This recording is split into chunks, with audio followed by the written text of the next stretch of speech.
ఇర్మియా గ్రంథము 45వ అధ్యాయం. యూదా రాజును యోషీయా కుమారుడునైన యెహోయాకీము ఏలుబడియందు 4వ సంవత్సరమున ఇర్మియా నోటి మాటను బట్టి నేరియా కుమారుడగు బారూకు గ్రంథములో ఈ మాటలు వ్రాయుచున్నప్పుడు ప్రవక్తయైన ఇర్మియా అతనితో చెప్పినది.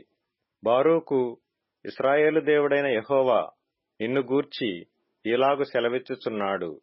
కటకట నాకు శ్రమ, యెహోవా నాకు పుట్టించిన నొప్పికి తోడు ఆయన నాకు దుఃఖమును కలుగజేయుచున్నాడు. మూలుగు చేత అలిసియున్నాను, నాకు నెమ్మది దొరకదాయెను అని నీవనుకొనుచున్నావు. నీవు అతనికి ఈ మాట తెలియజేయమని యెహోవా సెలవిచ్చుచున్నాడు. నేను కట్టిన దానినే నేను పడగొట్టుచున్నాను, నేను నాటిన దానినే పెళ్లగించుచున్నాను. సర్వభూమిని గూర్చియు ఈ మాట చెప్పుచున్నాను. నీ నిమిత్తము నీవు గొప్ప వాటిని వెదకుచున్నావా? వెదకవద్దు. నేను సర్వశరీరుల మీదికి కీడు రప్పించుచున్నాను. అయితే నీవు వెళ్ళు స్థలములన్నిటిలో దోపుడు సొమ్ము దొరికినట్టుగా నీ ప్రాణమును నీకిచ్చుచున్నాను. ఇదే యెహోవా వాక్కు. ఇర్మియా గ్రంథము 46వ అధ్యాయము. అన్ని జనులను గూర్చి ప్రవక్త అయిన ఇర్మియాకు ప్రత్యక్షమైన యెహోవా వాక్కు. ఐగుప్తును గూర్చిన మాట, అనగా యోషీయా కుమారుడును యూదారాజునైన యెహోయాకీము ఏలుబడియందు 4వ సంవత్సరమున నెబుకద్రెజరు కర్కెమీషులో యూఫ్రటీసు నది దగ్గర ఓడించిన ఫరో నెకో దండును గూర్చిన మాట. డాలును కేడెమును స్థిరపరచుకొనుడి, యుద్ధమునకు రండి. గుర్రములను కట్టుడి, రౌతులారా కవచము తొడిగి ఎక్కుడి. శిరస్త్రాణములను ధరించుకొనుడి, ఈటెలకు పదును పెట్టుడి, కవచములు వేసుకొనుడి. నాకేమి కనబడుచున్నది? వారు ఓడిపోవుచున్నారు, వెనుక తీయుచున్నారు. వారి బలాఢ్యులు అపజయము నొందుచున్నారు. తిరిగి చూడక వేగిరముగా పారిపోవుచున్నారు. ఎటు చూచినా భయమే. యెహోవా మాట ఇదే. త్వరగా పరిగెత్తువారు పారిపోజాలకున్నారు, బలాఢ్యులు తప్పించుకొనజాలకున్నారు. ఉత్తర దిక్కున యూఫ్రటీసు నదీ తీరమందు వారు తొట్టిల్లి పడుచున్నారు. నైలు నదీ ప్రవాహము వలె వచ్చునితడెవడు? ఇతని జలములు నదుల వలె ప్రవహించుచున్నవి. ఐగుప్తీయుల దండు నైలు నది వలె ప్రవహించుచున్నది. దాని జలములు తణుకున్నట్లుగా అది వచ్చుచున్నది. నేనెక్కి భూమిని కప్పెదను, పట్టణమును దాని నివాసులను నాశనము చేసెదను. గుర్రములారా ఎగురుడి, రథములారా రేగుడి, బలాఢ్యులారా బయలుదేరుడి. డాళ్లు పట్టుకొని కూషీయులును పూతీయులును విలుకాండ్రైన లూదీయులును బయలుదేరవలెను. ఇది ప్రభువును సైన్యములకధిపతియునగు యెహోవాకు పగతీర్చు దినము. ఆయన తన శత్రువులకు ప్రతిదండన చేయును. ఖడ్గము కడుపారా తినును, అది తనివితీరా రక్తము త్రాగును. ఉత్తర దేశములో యూఫ్రటీసు నది యొద్ద ప్రభువును సైన్యములకధిపతియునగు యెహోవా బలి జరిగింపబోవుచున్నాడు. ఐగుప్తు కుమారి కన్యక, గిలాదునకు వెళ్లి గుగ్గిలము తెచ్చుకొనుము. విస్తారమైన ఔషధములు తెచ్చుకొనుట వ్యర్థమే, నీకు చికిత్స కలగదు. నీకు సిగ్గు కలిగిన సంగతి జనములకు వినబడెను. నీ రోదన ధ్వని దేశమందంతటా వినబడుచున్నది. బలాఢ్యులు బలాఢ్యులను తగిలి కూలుచున్నారు. ఒకని మీద ఒకడు పడి అందరూ కూలుదురు. బబులోను రాజైన నెబుకద్రెజరు బయలుదేరి వచ్చి ఐగుప్తీయులను హతము చేయుటను గూర్చి ఇర్మియాకు ప్రత్యక్షమైన యెహోవా వాక్కు. ఐగుప్తులో తెలియజేయుడి, మిగ్దోలులో ప్రకటింపుడి, నోపులోను తహపనేసులోను ప్రకటన చేయుడి. ఏమనగా, ఖడ్గము నీ చుట్టూనున్న ప్రదేశములను మృంగివేయుచున్నది. మీరు లేచి ధైర్యము తెచ్చుకొనుడి. మీలో బలవంతులైన వారేలా తుడుపు పెట్టబడుచున్నారు? యెహోవా వారిని తోలివేయుచున్నాడు గనుకనే వారు నిలువకున్నారు. ఆయన అనేకులను తొట్టిల్లజేయుచున్నాడు. వారొకని మీద ఒకడు కూలుచు, లెండి, క్రూరమైన ఖడ్గమును తప్పించుకొందము రండి. మన స్వజనుల యొద్దకు, మన జన్మభూమికి వెళ్ళుదము రండి అని వారు చెప్పుకొందురు. ఐగుప్తు రాజగు ఫరో యుక్త సమయము పోగొట్టుకొనువాడనియు వట్టి ధ్వని మాత్రమే అనియు వారచ్చట చాటించిరి.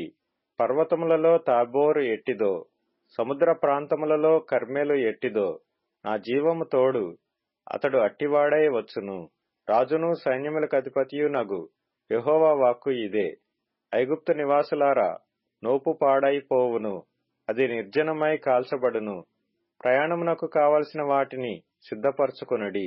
ఐగుప్తు అందమైన పెయ్య, ఉత్తర దిక్కు నుండి జోరీగా వచ్చుచున్నది, వచ్చేయున్నది. పరదేశులైన ఆమె కూలి సిపాయిలు పెంపుడు దూడల వలె ఉన్నారు. వారే గదా వెనుక తట్టు తిరిగిరి, ఎక్కడనూ నిలవకుండా పారిపోయిరి.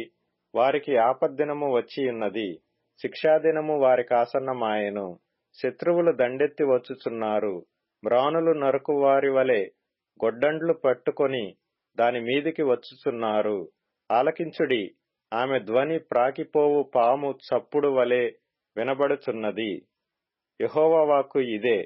లెక్కలేని వారై మిడతల కన్నా విస్తరింతురు. చొర శక్యము కాని ఆమె అరణ్యమును నరికివేయుదురు. ఐగుప్తు కుమారి అవమానపరచబడును, ఉత్తర దేశస్థులకు ఆమె అప్పగింపబడును. ఇశ్రాయేలు దేవుడును సైన్యములకు అధిపతియునగు యెహోవా ఇలాగు సెలవిచ్చుచున్నాడు. నోలో నుండు ఆమోను దేవతను, ఫరోను ఐగుప్తును దాని దేవతలను, దాని రాజులను, ఫరోను అతనిని ఆశ్రయించు వారిని నేను దండించుచున్నాను. వారి ప్రాణము తీయజూచు బబులోను రాజైన నెబుకద్రెజరు చేతికిని అతని సేవకుల చేతికిని వారిని అప్పగించుచున్నాను. ఆ తరువాత అది మునుపటి వలనే నివాస స్థలమగును. ఇదే యెహోవా వాక్కు. నా సేవకుడవైన యాకోబు, భయపడకుము. ఇశ్రాయేలు, జడియకుము. దూరములో నుండి నిన్ను రక్షించుచున్నాను. వారున్న చెరలో నుండి నీ సంతతి వారిని రక్షించుచున్నాను. ఎవరి భయమును లేకుండా యాకోబు తిరిగి వచ్చును. అతడు నిమ్మళించి నెమ్మది నొందును. నా సేవకుడవైన యాకోబు, నేను నీకు తోడైయున్నాను, భయపడకుము. నేనెక్కడికి నిన్ను చెదరగొట్టితునో ఆ సమస్త దేశ ప్రజలను సమూల నాశనము చేసెదను. అయితే నిన్ను సమూల నాశనము చేయను. నిన్ను శిక్షింపక విడువను గాని న్యాయమును బట్టి నిన్ను శిక్షించెదను. ఇదే యెహోవా వాక్కు. ఇర్మియా గ్రంథము 47వ అధ్యాయము. ఫరో గాజాను కొట్టక మునుపు ఫిలిష్తీయులను గూర్చి ప్రవక్తయైన ఇర్మియాకు ప్రత్యక్షమైన యెహోవా వాక్కు. యెహోవా ఇలాగు సెలవిచ్చుచున్నాడు. జలములు ఉత్తర దిక్కు నుండి పొర్లి వరదలై మనుష్యులు మొరపెట్టునట్లుగాను, దేశ నివాసులందరూ అంగలార్చునట్లుగాను దేశము మీదను, అందున్న సమస్తము మీదను, పట్టణము మీదను, దానిలో నివసించు వారి మీదను ప్రవహించును. వారి బలమైన గుర్రముల డెక్కలు నేల తన్ను శబ్దమునకును, అతని రథముల వేగమునకును, అతని చక్రముల ఉరుముల వంటి ధ్వనికిని తండ్రులు భయపడి బలహీనులై తమ పిల్లల తట్టు తిరిగి చూడరు. ఫిలిష్తీయులనందరినీ లయపరచుటకును, తూరు సీదోనులకు సహాయకుడొకడైనను నిలవకుండా అందరినీ నిర్మూలము చేయుటకును దినము వచ్చుచున్నది. యెహోవా కఫ్తోరు ద్వీప శేషులైన ఫిలిష్తీయులను నాశనము చేయును. గాజా బోడి ఆయను. మైదానములో శేషించిన అష్కెలోను నాశనమాయెను. ఎన్నాళ్ల వరకు నిన్ను నీవే గాయపరచుకొందువు? యెహోవా ఖడ్గమా, ఎంతవరకు విశ్రమింపక ఇందువు? నీ వరలోనికి దూరి విశ్రమించి ఊరకుండుము. అష్కెలోను మీదికిని సముద్ర తీరము మీదికిని పొమ్మని యెహోవా నీకు ఆజ్ఞ ఇచ్చియున్నాడు గదా. నీవేలాగు విశ్రమించుదువు? అచ్చటికే పొమ్మని ఆయన ఖడ్గమునకు ఆజ్ఞ ఇచ్చియున్నాడు. ఇర్మియా గ్రంథము 48వ అధ్యాయము. మోయాబును గూర్చినది. ఇశ్రాయేలు దేవుడగు యెహోవా ఇలాగు సెలవిచ్చుచున్నాడు. నెబోకు శ్రమ, అది పాడైపోవుచున్నది. కిర్యతాయిము పట్టబడినదై అవమానము నొందుచున్నది. ఎత్తైన కోట పడగొట్టబడినదై అవమానము నొందుచున్నది. ఇకను మోయాబునకు ప్రసిద్ధియుండదు. హెష్బోనులో వారు అది ఇకను జనము కాకపోవునట్లు దాని కొట్టివేయుదము రండని చెప్పుకొనుచు దానికి కీడు చేయనుద్దేశించుచున్నారు. మద్మేనా, నీవును ఏమియూ చేయలేకపోతివి. ఖడ్గము నిన్ను తరుముచున్నది. ఆలకించుడి. హొరొనయీము నుండి రోదన ధ్వని వినబడుచున్నది. దోపుడు జరుగుచున్నది. మహాపజయము సంభవించుచున్నది. మోయాబు రాజ్యము లయమైపోయెను. దాని బిడ్డల రోదన ధ్వని వినబడుచున్నది. హొరొనయీము దిగుదలలో పరాజితుల రోదన ధ్వని వినబడుచున్నది. జనులు లూహీతు ఏడ్చుచూ ఎక్కుచున్నారు. పారిపోవుడి, మీ ప్రాణములను దక్కించుకొనిడి. అరణ్యములోని ఆరుహ వృక్షము వలె ఉండుడి. నీవు నీ క్రియలను ఆశ్రయించితివి, నీ నిధులను నమ్ముకొంటివి, నీవునూ పట్టుకొనబడెదవు. కెమోషు దేవత చెరలోనికి పోవును. ఒకడు తప్పకుండా వాని యాజకులను అధిపతులను చెరలోనికి పోవుదురు. యెహోవా సెలవిచ్చినట్లు సంహారకుడు ప్రతి పట్టణము మీదికి వచ్చును. ఏ పట్టణమును తప్పించుకొనజాలదు. లోయ కూడా నశించును. మైదానము పాడైపోవును. మోయాబునకు రెక్కలు పెట్టుడి. అది వేగిరముగా బయలుదేరి పోవలెను. నివాసి ఎవడునూ లేకుండా దాని పట్టణములు పాడగును. యెహోవా కార్యమును అశ్రద్ధగా చేయువాడు శాపగ్రస్తుడగునుగాక. రక్తము ఓడ్చకుండా ఖడ్గము దూయువాడు శాపగ్రస్తుడగునుగాక. మోయాబు తన బాల్యము నుండి నెమ్మది నొందెను. ఈ కుండలో నుండి ఆ కుండలోనికి కుమ్మరింపబడకుండా అది మట్టి మీద నిలిచెను. అదెన్నడనూ చెరలోనికి పోయినది కాదు. అందుచేత దాని సారము దానిలో నిలిచియున్నది. దాని వాసన ఎప్పటి వలనే నిలుచుచున్నది. యెహోవా ఇలాగు సెలవిచ్చుచున్నాడు. రాగల దినములలో నేను దాని యొద్దకు కుమ్మరించు వారిని పంపెదను. వారు దాని కుమ్మరించి దాని పాత్రలను వెలితి చేసి వారి జాడీలను పగులగొట్టెదరు. ఇశ్రాయేలు వారు తామాశ్రయించిన బేతేలును బట్టి సిగ్గుపడినట్లు మోయాబీయులను కెమోషును బట్టి సిగ్గుపడుచున్నారు.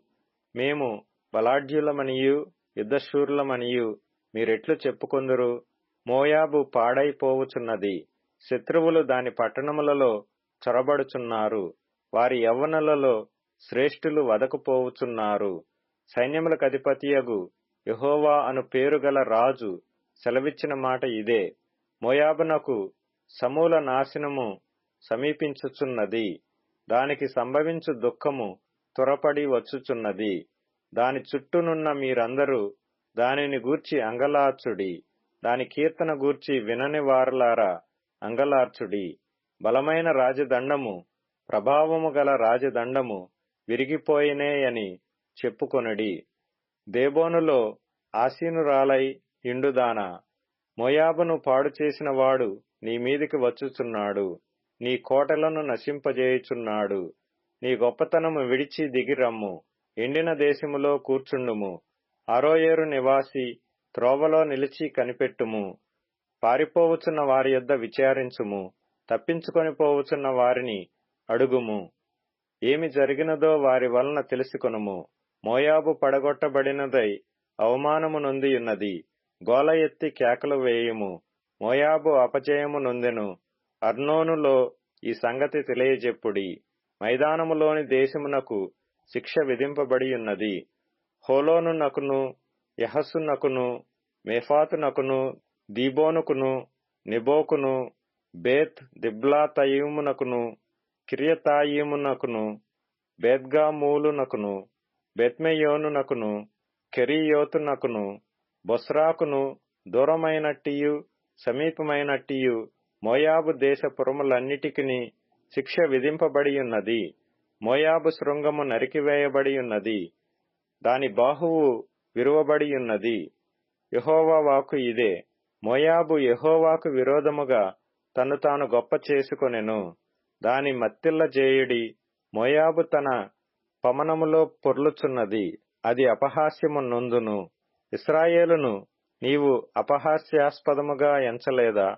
అతడు దొంగలకు జతగాడైనట్టుగా నీవు అతని గూర్చి పలుకున్నప్పుడెల్లా తల ఆడించుచూ వచ్చితివి.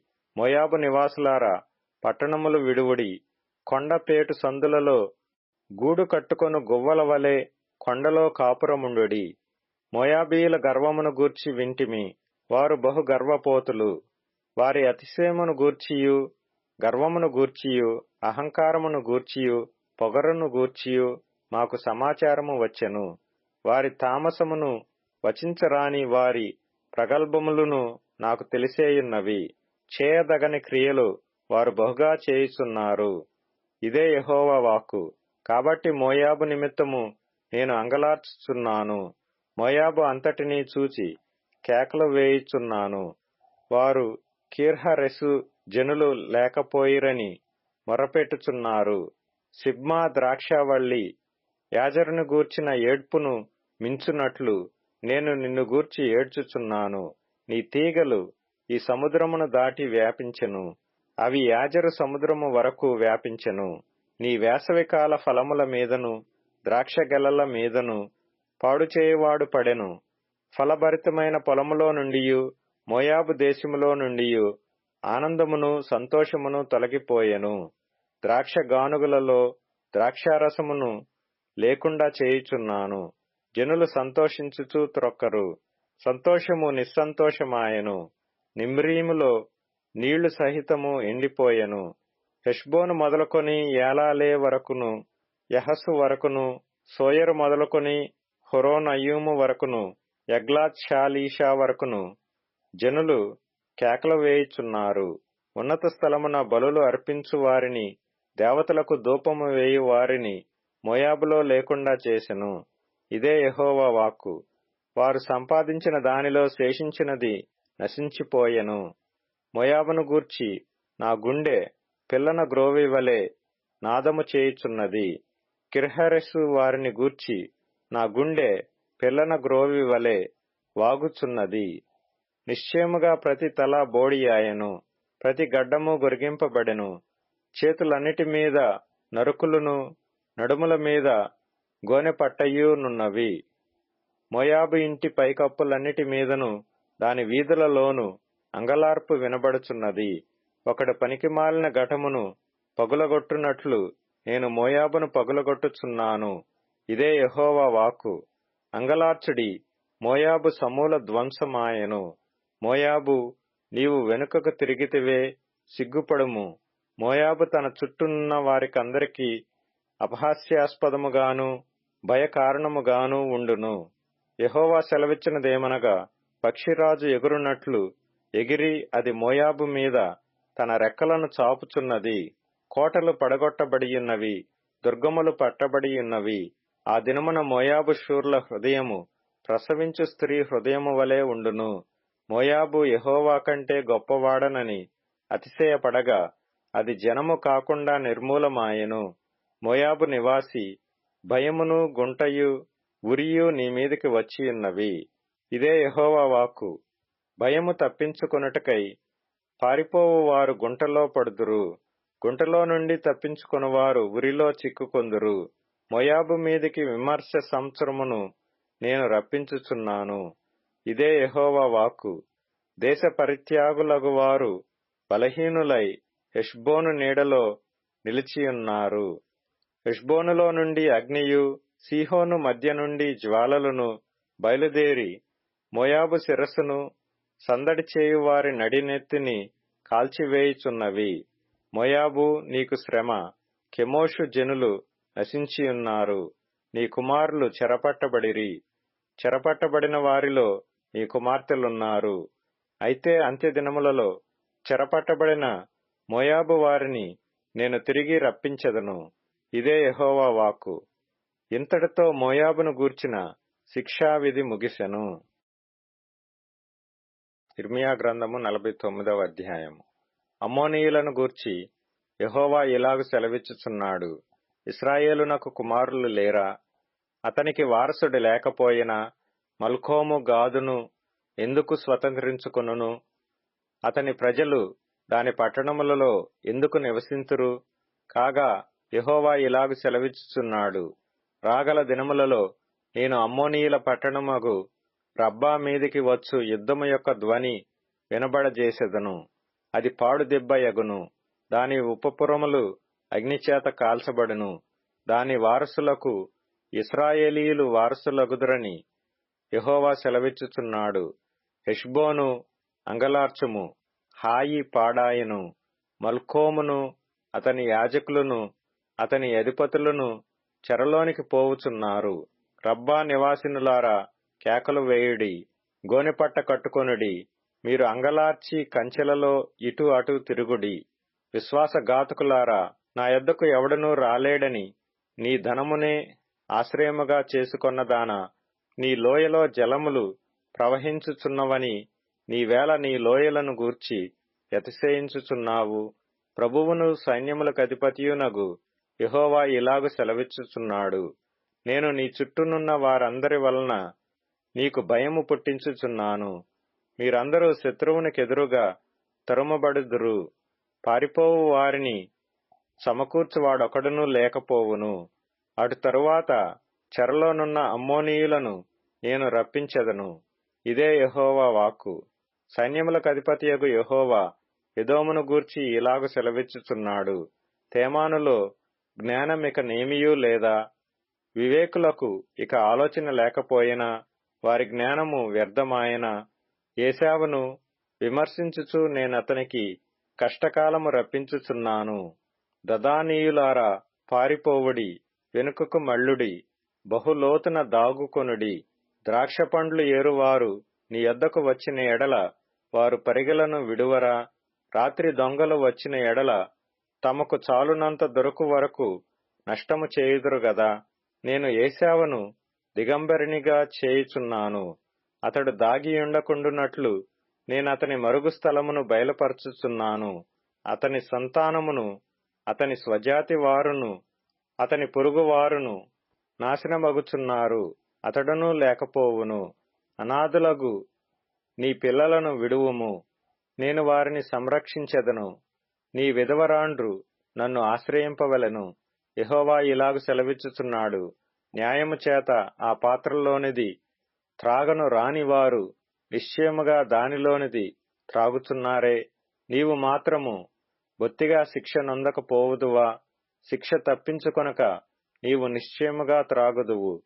బొస్రా పాడుగాను, అపహాస్యాస్పదముగాను, ఎడారిగాను, శాపవచనముగాను ఉండుననియు, దాని పట్టణములన్నీయు ఎన్నటెన్నటికీ పాడుగానుండుననియు నా తోడని ప్రమాణము చేసియున్నానని యెహోవా సెలవిచ్చుచున్నాడు. యెహోవా యొద్ద నుండి నాకు వర్తమానము వచ్చెను. జనముల యొద్దకు దూత పంపబడియున్నాడు. కూడికొని ఆమె మీదికి రండి, యుద్ధమునకు లేచి రండి. జనములలో అల్పునిగాను, మనుష్యులలో నీచునిగాను నేను నిన్ను చేయుచున్నాను. నీవు భీకరుడువు, కొండ సందులలో నివసించువాడా, పర్వత శిఖరమును స్వాధీనపరచుకొనువాడా, నీ హృదయ గర్వము నిన్ను మోసపుచ్చెను. నీవు పక్షిరాజు వలె నీ గూటిని ఉన్నత స్థలములో కట్టుకొనినను అక్కడ నుండి నిన్ను క్రింద పడద్రోసెదను. ఇదే యెహోవా వాక్కు. ఎదోము పాడైపోవును. దాని మార్గమున నడుచువారు ఆశ్చర్యపడి దాని ఇడుమలన్నీయు చూచి వేళాకోళము చేయుదురు. సొదొమయు గొమొర్రాయు వాటి సమీప పట్టణములను పడగొట్టబడిన తరువాత వాటిలో ఎవడనూ కాపురముండకపోయినట్లు ఏ మనుష్యుడును అక్కడ కాపురముండడు, ఏ నరుడును దానిలో బస చేయడు. చిరకాలము నిలుచు నివాసమును పట్టుకొనవలెనని శత్రువులు యొర్దాను ప్రవాహములో నుండి సింహము వలె వచ్చుచున్నారు. నిమిషములోనే నేను వారిని దాని యొద్ద నుండి తోలివేయుదును. నేనెవని నేర్పరుతునో వానిని దానిమీద నియమించెదను. నన్ను పోలియున్న వాడై నాకు ఆక్షేపణ కలగజేయువాడేడి? నన్ను ఎదిరింపగల కాపరి ఏడి? ఎదోమును గూర్చి యెహోవా చేసిన ఆలోచన వినుడి. తేమాను నివాసులను గూర్చి ఆయన ఉద్దేశించిన దాని వినుడి. నిశ్చయముగా మందలో అల్పులైన వారిని శత్రువులు లాగుదురు. నిశ్చయముగా వారి నివాస స్థలము వారిని బట్టి ఆశ్చర్యపడును. వారు పడిపోగా అఖండమైన ధ్వని పుట్టెను. భూమి దానికి దద్దరిల్లుచున్నది. అంగలార్పు ఘోషయు ఎర్ర సముద్రము దనుక వినబడెను. శత్రువు పక్షిరాజు వలె లేచి ఎగిరి బొస్రా మీద పడవలెనని తన రెక్కలు విప్పుకొనుచున్నాడు. ఆ దినమున ఎదోము బలాఢ్యుల హృదయములు ప్రసవించు స్త్రీ హృదయము వలె ఉండును. దమస్కును గూర్చిన వాక్కు. హమాతును అర్పాదును దుర్వార్త విని సిగ్గుపడుచున్నవి. అవి పరవశములాయెను. సముద్రము మీద విచారము కలదు, దానికి నెమ్మది లేదు. దమస్కు బలహీనమాయెను, పారిపోవలనని అది వెనకతీయుచున్నది. వణకు దానిని పట్టెను. ప్రసవించు స్త్రీని పట్టునట్లు ప్రయాస వేదనలు దానిని పట్టెను. ప్రసిద్ధిగల పట్టణము బొత్తిగా విడువబడెను. నాకు ఆనందమునిచ్చు పట్టణము బొత్తిగా విడువబడెను. ఆమె యవ్వనులు ఆమె వీధులలో కూలుదురు. ఆ దినమున యోధులందరూ మౌనులైయుందురు. ఇదే సైన్యములకధిపతియగు యెహోవా వాక్కు. నేను దమస్కు ప్రాకారములో అగ్ని రాజబెట్టెదను, అది బెన్హదదు నగరులను కాల్చివేయును. బబులోను రాజైన నెబుకద్రెజరు కొట్టిన కేదారును గూర్చియు హాసోరు రాజ్యములను గూర్చియు యెహోవా సెలవిచ్చిన మాట. లేచి కేదారునకు వెళ్ళుడి, తూర్పు దేశస్థులను దోచుకొనుడి. వారి గుడారములను గొర్రెల మందలను శత్రువులు కొనిపోవుదురు. తెరలను ఉపకరణములను ఒంటెలను వారు పట్టుకొందురు. నఖముఖాల భయమని వారు దానిమీద చాటింతురు. హాసోరు నివాసులారా, బబులోను రాజైన నెబుకద్రెజరు మీ మీదికి రావలెనని ఆలోచన చేయుచున్నాడు. మీ మీద పడవలనను ఉద్దేశముతో ఉన్నాడు. యెహోవా వాక్కు ఇదే. పారిపోవుడి, బహులోతున వెళ్ళుడి, అగాధ స్థలములలో దాగుడి. మీరు లేచి ఒంటరిగా నివసించుచు గుమ్మములు పెట్టకయు గడియలు అమర్చకయు నిశ్చింతగాను క్షేమముగాను నివసించు జనము మీద పడుడి. వారి ఒంటెలు దోపుడు సొమ్ముగా ఉండును, వారి పశువుల మందలు కొల్ల సొమ్ముగా ఉండును. గడ్డపు ప్రక్కలను కత్తిరించుకుని వారిని నఖముఖాల చెదరగొట్టుచున్నాను. నలుదిక్కుల నుండి ఉపద్రవమును వారి మీదికి రప్పించుచున్నాను. ఇదే యెహోవా వాక్కు. హాసోరు చిరకాలము పాడై నక్కలకు నివాస స్థలముగా ఉండును. అక్కడ ఏ మనుష్యుడునూ కాపురముండడు, ఏ నరుడునూ దానిలో బస చేయడు. యూదారాజైన సిద్కియా ఏలుబడి ఆరంభములో యెహోవా వాక్కు ప్రవక్తయైన యిర్మీయాకు ప్రత్యక్షమై ఏలామును గూర్చి ఇలాగు సెలవిచ్చెను. సైన్యములకధిపతియగు యెహోవా సెలవిచ్చినదేమనగా, నేను ఏలాము యొక్క బలమునకు ముఖ్యాధారమైన వింటిని విరుచుచున్నాను.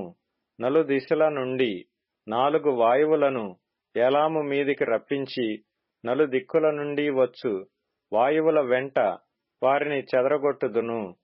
వెలివేయబడిన ఏలాము వారు ప్రవేశింపని దేశమేదియూ నుండదు. మరియు వారి శత్రువుల ఎదుటను వారి ప్రాణము తీయజూచు వారి ఎదుటను ఏలామును భయపడచేయుదును. నా కోపాగ్ని చేత కీడును వారి మీదికి నేను రప్పించుదును. వారిని నిర్మూలము చేయు వరకు వారి వెంట ఖడ్గము పంపుచున్నాను. ఇదే యెహోవా వాక్కు.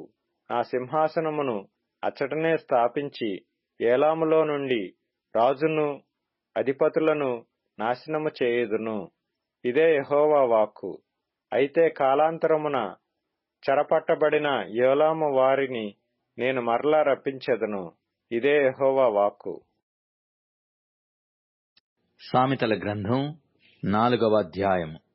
కుమారులారా, తండ్రి ఉపదేశమును వినుడి, మీరు వివేకమునందునట్లు ఆలకించుడి. నేను మీకు సదుపదేశము చేసెదను, నా బోధను త్రోసివేయకుడి. నా తండ్రికి నేను కుమారుడుగా నుంటిని, నా తల్లి దృష్టికి నేను సుకుమారుడనైన ఏక కుమారుడనై యుంటిని. ఆయన నాకు బోధించుచు నాతో ఇట్లనెను, నీ హృదయము పట్టుదలతో నా మాటలను పట్టుకొననిమ్ము. నా ఆజ్ఞలను గైకొనిన ఎడల నీవు బ్రతుకుదువు. జ్ఞానము సంపాదించుకొనుము, బుద్ధి సంపాదించుకొనుము. నా నోటి మాటలను మరువకుము, వాటి నుండి తొలగిపోకుము. జ్ఞానమును విడువక యుండిన ఎడల అది నిన్ను కాపాడును. దాని ప్రేమించిన ఎడల అది నిన్ను రక్షించును. జ్ఞానము సంపాదించుకొనుటయే జ్ఞానమునకు ముఖ్యాంశము. నీ సంపాదన అంతయు ఇచ్చి బుద్ధి సంపాదించుకొనుము. దాని గొప్ప చేసిన ఎడల అది నిన్ను హెచ్చించును. దాని కౌగలించిన ఎడల అది నీకు ఘనతను తెచ్చును. అది నీ తలకు అందమైన మాలిక కట్టును, ప్రకాశమానమైన కిరీటమును నీకు దయచేయును. నా కుమారుడా, నీవు ఆలకించి నా మాటలను అంగీకరించిన ఎడల నీవు దీర్ఘాయుష్మంతుడవగుదువు. జ్ఞాన మార్గమును నేను నీకు బోధించియున్నాను, యథార్థ మార్గములో నిన్ను నడిపించియున్నాను. నీవు నడుచునప్పుడు నీ అడుగు ఇరుకున పడదు, నీవు పరిగెత్తునప్పుడు నీ పాదము తొట్రిల్లదు. ఉపదేశమును విడిచిపెట్టక దాని గట్టిగా పట్టుకొనుము, అది నీకు జీవము గనుక దాని పొందియుండుము. భక్తిహీనుల త్రోవను చేరకుము, దుష్టుల మార్గమున నడువకుము. దానియందు ప్రవేశింపక తప్పించుకొని తిరుగుము, దాని నుండి తొలగి సాగిపోము. అట్టివారు కీడు చేయనిది నిద్రింపరు, ఎదుటివారిని పడద్రోయనిది వానికి నిద్రరాదు. కీడు చేత దొరికిన దానిని వారు భుజింతురు, బలాత్కారము చేత దొరికిన ద్రాక్షారసమును త్రాగుదురు. పట్టపగలగు వరకు వేకువ వెలుగు తేజరిల్లునట్లు నీతిమంతుల మార్గము అంతకంతకు తేజరిల్లును. భక్తిహీనుల మార్గము గాఢాంధకారమయము, తాము దేనిమీద పడునది వారికి తెలియదు. నా కుమారుడా, నా మాటలను ఆలకింపుము, నా వాక్యములకు నీ చెవియొగ్గుము. నీ కనుల ఎదుట నుండి వాటిని తొలగిపోనీయకుము, నీ హృదయమందు వాటిని భద్రము చేసుకొనుము. దొరికిన వారికి అవి జీవమును, వారి సర్వ శరీరమునకు ఆరోగ్యమును ఇచ్చును. నీ హృదయములో నుండి జీవధారలు బయలుదేరును. కాబట్టి అన్నిటికంటే ముఖ్యముగా నీ హృదయమును భద్రముగా కాపాడుకొనుము.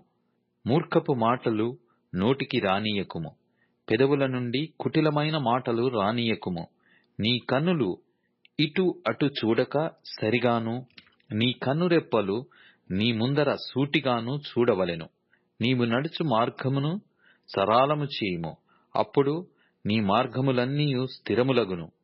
నీవు కుడి తట్టుకైనను ఎడమ తట్టుకైనను తిరగకుము, నీ పాదమును కీడునకు దూరముగా తొలగించుకొనుము. అపోస్తలుడైన పౌలు తిమోతికి వ్రాసిన 2వ పత్రిక. అంత్యదినములలో అపాయకరమైన కాలములు వచ్చునని తెలుసుకొనుము. ఏలాగనగా మనుష్యులు స్వార్థప్రియులు, ధనాపేక్షులు, బింకములాడువారు, అహంకారులు, దూషకులు, తల్లిదండ్రులకు అవిధేయులు, కృతజ్ఞత లేనివారు, అపవిత్రులు, అనురాగరహితులు, అతిద్వేషులు, అపవాదకులు, అజితేంద్రియులు, క్రూరులు, సజ్జనద్వేషులు, ద్రోహులు, మూర్ఖులు, గర్వాంధులు, దేవుని కంటే సుఖానుభవమును ఎక్కువగా ప్రేమించువారు, పైకి భక్తిగల వారి వలె ఉండియు దాని శక్తిని ఆశ్రయించని వారునై ఉందురు. ఇట్టి వారికి విముఖుడవై ఉండుము. పాపభరితులై నానా విధములైన దురాశల వలన నడిపింపబడి ఎల్లప్పుడూ నేర్చుకొనుచున్నను సత్య విషయమైన అనుభవ జ్ఞానము ఎప్పుడును పొందలేని అవివేక స్త్రీల యొక్క ఇండ్లలో జొచ్చి వారిని చెరపట్టుకొని పోవువారు వీరిలో చేరినవారు. యన్నే యంబ్రే అనువారు మోషేను ఎదిరించినట్టు వీరును చెడిన మనస్సు కలిగి విశ్వాస విషయములో భ్రష్టులై సత్యమును ఎదిరింతురు. అయినను వారి అవివేకమేలాగు తేటపడెనో అలాగే వీరిది కూడా అందరికీ తేటపడును గనుక వీరు ఇక ముందుకు సాగరు. అయితే నీవు నా బోధను, నా ప్రవర్తనను, నా ఉద్దేశమును, నా విశ్వాసమును, నా దీర్ఘశాంతమును, నా ప్రేమను, నా ఓర్పును అంతియొకయ, ఈకొనియ, లుస్త్రా అను పట్టణములలో నాకు కలిగినట్టి హింసలను, ఉపద్రవములను తెలుసుకొనిన వాడవై నన్ను వెంబడించితివి. అట్టి హింసలను సహించితిని గాని వాటన్నిటిలో నుండి ప్రభువు నన్ను తప్పించెను. క్రీస్తు యేసునందు సద్భక్తితో బ్రతుకనుద్దేశించు వారందరూ హింస పొందుదురు. అయితే దుర్జనులను, వంచకులను, ఇతరులను మోసపరచుచు తామును మోసపోవచ్చు అంతకంతకు చెడిపోవుదురు. క్రీస్తు యేసునందుంచవలసిన విశ్వాసము ద్వారా రక్షణార్థమైన జ్ఞానము నీకు కలిగించుటకు శక్తిగల పరిశుద్ధ లేఖనములను బాల్యము నుండి నీవెరుగుదువు గనుక నీవు నేర్చుకొని రూఢి అని తెలుసుకున్నవి ఎవరి వలన నేర్చుకొంటివో ఆ సంగతి తెలుసుకొని వాటి యందు నిలుకడగా ఉండుము.